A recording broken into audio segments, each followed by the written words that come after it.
Olá, estamos de volta com mais um vídeo aqui no canal Imigrando com Mark Moraes, onde eu estou sempre trazendo notícias importantes sobre imigração e outras leis americanas. Para quem ainda não me conhece, eu me chamo Mark Moraes, eu sou advogado de imigração nos Estados Unidos, sou licenciado no estado da Flórida e na capital federal dos Estados Unidos. Além disso, eu também sou formado e advogado no Brasil.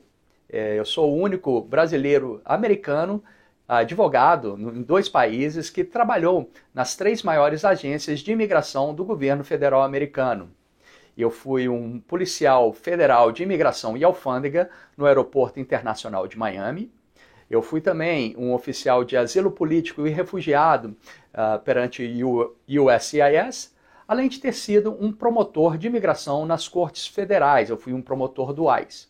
Hoje eu utilizo toda essa bagagem adquirida ao longo dos anos, trabalhando para o governo federal, para melhor representar os meus clientes que queiram imigrar para os Estados Unidos.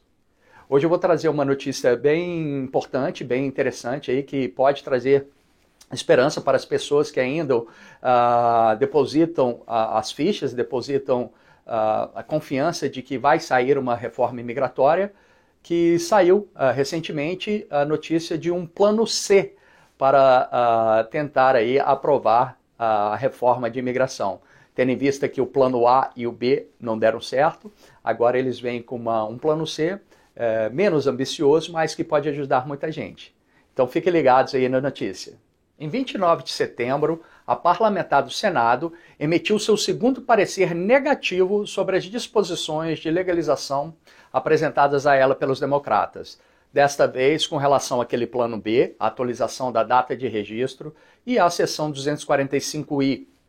A parlamentar decidiu contra essa inclusão dessa data do registro e a seção 245I. Inclusive, eu trouxe uma notícia em primeira mão para vocês, em um post que eu fiz no Instagram, no dia 22 de setembro, que até foi replicado por outros profissionais, o que deixa a gente bastante lisonjeado, de que os democratas estariam trabalhando nesse plano B, uma medida mais caseira, apenas ressuscitando a lei de registro e a seção 245I. Pois bem, essa parlamentar ela decidiu contra a inclusão dessas disposições da lei de registro e da seção 245I na lei orçamentária, com base no fato de que green card, em qualquer contexto, produziria um impacto que superaria os custos orçamentários ou receitas, o que violaria a regra de Byrd. Após a decisão, um senador democrata, o Durbin, que é o líder da maioria no Senado, já ele observou que esse pacote ainda envolvia residência permanente legal nos Estados Unidos e que ele sabia que seria bem difícil conseguir aprovar esse plano B. A decisão ela impede que o pacote de legalização seja incluído na conta aí da reconciliação orçamentária. Essa esperança de tentar incluir a legalização junto com o processo de reconciliação do orçamento seria bom porque permitiria que os democratas do Senado aprovassem a reforma da imigração por maioria simples, sem a necessidade dos votos dos republicanos, mas apenas se tais disposições fossem consideradas matérias estranhas ao orçamento nacional. No entanto, as chances de ter uma reforma ainda esse ano não acabaram. Primeiro, tentou-se aquele pacote mais amplo, o que era chamado Plano A, e foi negado pela parlamentar do Senado. Depois vieram com uma outra ideia, mais caseira, o Plano B, com a lei do registro e da seção 245I, o que também foi rechaçado pela parlamentar do Senado. Agora o senador Menendez, um democrata, já indicou que os democratas do Senado vão tentar um plano C. Lembrando aí que tanto o plano A quanto o plano B envolvia situações onde imigrantes ilegais poderiam vir a receber um green card. O green card é uma espécie de um visto permanente nos Estados Unidos, caso essa reforma imigratória fosse aprovada na lei do orçamento. Porém, a gente viu aí que foi negada pela parlamentar, pois ela utilizou o argumento que tentar aprovar green card para imigrantes ilegais ultrapassa aí os contornos da lei do orçamento. Então, uma nova proposta de imigração, chamado Plano C, vai ser através do parole, ou seja, não vai mais ser através de um visto ou green card, mas sim através de parole. Eu vou explicar melhor o que é um parole no final desse vídeo.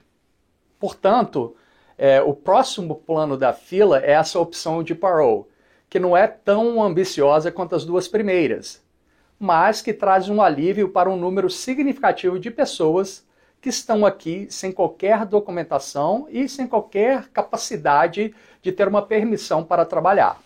Os democratas do Senado aí, eles provavelmente irão propor o seguinte: conceder parole para os imigrantes que estejam aqui ilegais, mas que estejam vivendo aqui desde aproximadamente 2010 ou 2011. Então, a data de corte seria lá 10 anos atrás. Ou seja, quem chegou nos Estados Unidos após 2011 poderia ficar de fora. Mas essa data ainda não está certa. Outro plano é conceder o parole para o pessoal do DACA, os detentores de TPS, os trabalhadores agrícolas e potencialmente acoplar a uma disposição da 245I. Tudo isso pode acontecer ainda este ano. Eu vou explicar brevemente como funciona o parole. A Lei de Imigração e Nacionalidade, o INA, autoriza o secretário de Segurança Interna dos Estados Unidos a exercer a discricionariedade para permitir temporariamente que certos não-cidadãos americanos entrem fisicamente nos Estados Unidos, caso estejam solicitando a admissão, mas sejam inadmissíveis ou não tenham uma base legal para serem admitidos nos Estados Unidos. O Departamento de Segurança Nacional só concede o parole aí se a agência determinar que há razões humanitárias urgentes ou um benefício público significativo para uma pessoa entrar nos Estados Unidos e que essa pessoa merece uma decisão favorável da discrição do governo americano. As concessões de parole são feitas por períodos limitados de tempo para cumprir um propósito definido. E normalmente espera-se que os indivíduos deixem os Estados Unidos quando esse período autorizado expirar. Embora os indivíduos que recebam essa concessão de parole tenham permissão para entrar nos Estados Unidos, em algum caso até de poder trabalhar, eles não recebem um status imigratório propriamente dito e não são formalmente admitidos nos Estados Unidos para fins de leis de imigração. Na verdade, é apenas mais ou menos assim: olha, tá bom, eu vou deixar você entrar, eu vou deixar você ficar aqui por um tempo, tá? Mas você vai ter muito menos direitos de quem eu admitir aqui nos Estados Unidos. Por exemplo, via de regra, uma pessoa que foi admitida com visto nos Estados Unidos e recebeu um status imigratório, poderia depois fazer uma mudança de status ou ajustar o status para um outro tipo de visto, ou até mesmo para residência permanente nos Estados Unidos. Já o parole, via de regra, isso não é possível, pois não tem como mudar para outro status, se o parole não concede um status imigratório. Mais ou menos alguns exemplos de parole, para vocês entenderem um pouco. O mais conhecido talvez seja o Advance Parole. É aquele que muita gente chama de Combo Card, aquela autorização de trabalho e de viagem naquele cartão. O Advance Parole é uma autorização de viagem para a pessoa poder depois retornar aos Estados Unidos. Uma outra forma é o Parole humanitário. Não existe, propriamente dito, uma definição do que seria o parole humanitário, mas é para uma razão humanitária urgente. O USCIS declarou que levará em consideração a sensibilidade das circunstâncias, o tempo, o grau de sofrimento que pode resultar se o parole for negado. De acordo com o USCIS, exemplos de circunstâncias humanitárias urgentes podem incluir, mas não estão limitados ao seguinte: vir receber um tratamento médico crítico nos Estados Unidos, poder entrar para tornar-se um doador de órgãos para um indivíduo nos Estados Unidos, visitar ou cuidar de um parente doente nos Estados Unidos, comparecer a um funeral ou resolver assuntos de um parente falecido nos Estados Unidos. Outra forma de parole é para benefício público significativo. A presença da pessoa traria um benefício para os Estados Unidos. Normalmente, essa forma de parole é usada para permitir que não cidadãos entrem nos Estados Unidos para participar de um processo judicial, civil ou criminal. Por exemplo, para permitir que uma testemunha-chave, sem meios legais de entrar nos Estados Unidos, receba um parole para um tempo suficiente para testemunhar em um processo civil ou criminal, às vezes por um tráfico de drogas, por exemplo. Também existem os paroles, alguns programas especiais aí criados pelo governo americano para concessão de parole. Um exemplo é o programa de parole de reunificação da família cubana.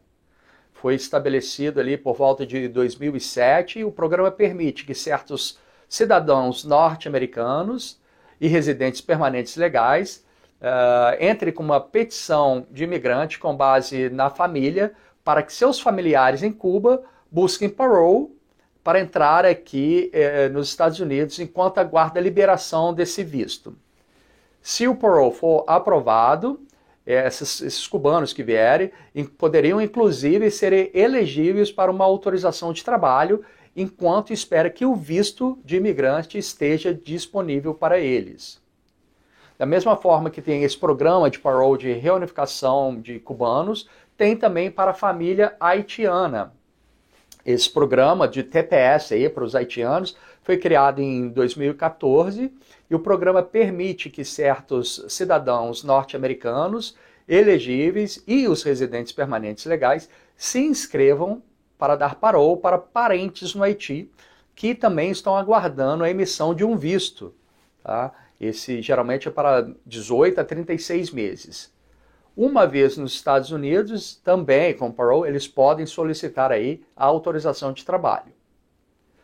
Esse programa ele foi criado para permitir que parentes de cidadãos americanos e residentes permanentes deixem o Haiti, que foi devastado por um terremoto, enquanto seu visto estiver pendente de julgamento. Um outro também, parole, ficou conhecido agora, principalmente esse ano, é o parole de empreendedor internacional. É aquela regra do empreendedor internacional, que foi criada em 2017, ressuscitada de novo esse ano, e de acordo com essa regra, o Departamento de Segurança Nacional pode usar a autoridade para conceder parole, um período de permanência autorizada, para empresários estrangeiros que têm uma startup aqui nos Estados Unidos e que demonstre que a permanência do empresário nos Estados Unidos proporcionaria um benefício público significativo por meio de seu empreendimento. Então, a notícia era essa, eu espero que vocês tenham gostado. Vamos continuar aguardando uma definição do Congresso para que pelo menos eles possam aprovar esse tal plano C, que seria emissão de parole para muitas pessoas, para pelo menos poder trabalhar. E, por favor, como sempre, não deixe de me seguir nas minhas mídias sociais. Curta, comente, compartilhe essa notícia com outras pessoas para o canal ir tomando uma dimensão maior. Eu agradeço muito, muito obrigado e até a próxima.